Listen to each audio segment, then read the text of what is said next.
खास सेगमेंट और जानते हैं कि अगर आपको निवेश करना है तो मिड कैप में कौन सा शेयर हो सकता है। आपके पोर्टफोलियो का महारथी लेकर आएंगे मिड कैप के महारथी को।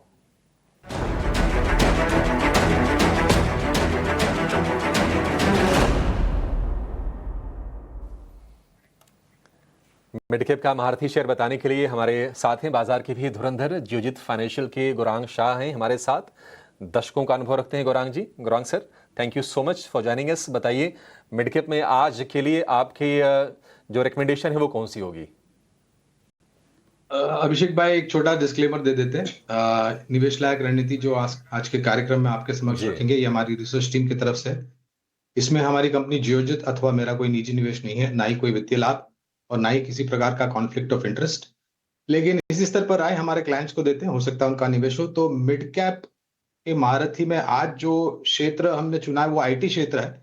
ये थोड़ा आश्चर्य करेगा लोगों को, लेकिन हमारी विचारधारा लंबी अवधि के लिए, छोटी मध्यम अवधि में शायद आईटी क्षेत्र पर कुछ दबाव रह सकता है। एक नहीं, अनेक कारण है। लेकिन अगर नजरिया लंबी अवधि का है तो हमें लग रहा है कि ये जो करेक्शन और अनिश्चितता का वातावरण आईटी क्षेत्र पर है, ये एक मौका है लंबी अवधि के लिए निवेश करने के लिए। मिड कैप आईटी क्षेत्र की कंपनी एम्फेसिस लिमिटेड, अभिषेक भाई, इस पर हमने लंबी अवधि के लिए हमारी रिसर्च टीम ने निवेश की राय दी है।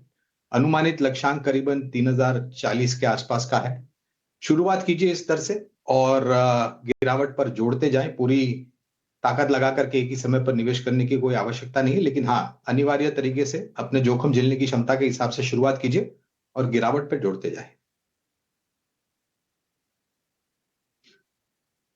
एम्फेसिस मिड कैप आईटी वाली ये कंपनी, और फिलहाल तो आपको हल्की सी नरमी दिखेगी, लेकिन यहाँ से अपसाइड ठीक ठाक है। 2740 का भाव है, 3040 यानी कि 300 रुपये, 12-15% के आसपास के रिटर्न्स आपको एम्फेसिस के शेयर में मिल जाएंगे अगर आप साल भर का नज़रिया इसमें रखते हैं तो। ठीक है, डिसेंट मूव देखने को मिल सकता है एम्फेसिस के शेयर में।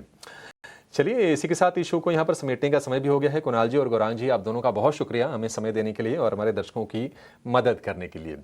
लेकिन शो को समेटने से पहले आपको बता दें कि महीने की शुरुआत में अक्सर बड़े बड़े पैसों के काम होते हैं। जैसे सैलरी आती है तो बिल भी भरने होते हैं, खर्चों की प्लानिंग करनी होती है। लेकिन जिस तरह से हम अपने खर्चों की प्लानिंग करते हैं, उसी तरह अपने निवेश की प्लानिंग करना भी ज़रूरी है। और इसी आदत को बढ़ावा देने के लिए SBI म्यूचुअल फंड और टाइम्स नेटवर्क मिलकर एक खास राष्ट्रीय इन्वेस्टर अवेयरनेस पहल शुरू कर रहे हैं, जिसका नाम है भारत निवेश, बेहतर कल। इस पहल का मकसद भारतीयों में लगातार निवेश करने की आदत को प्रोत्साहित करना है, ताकि वो अपना आर्थिक भविष्य सुरक्षित कर सके। और इसी के साथ मिड कैप मसाला में फिलहाल, लेकिन आप बने रहिए हमारे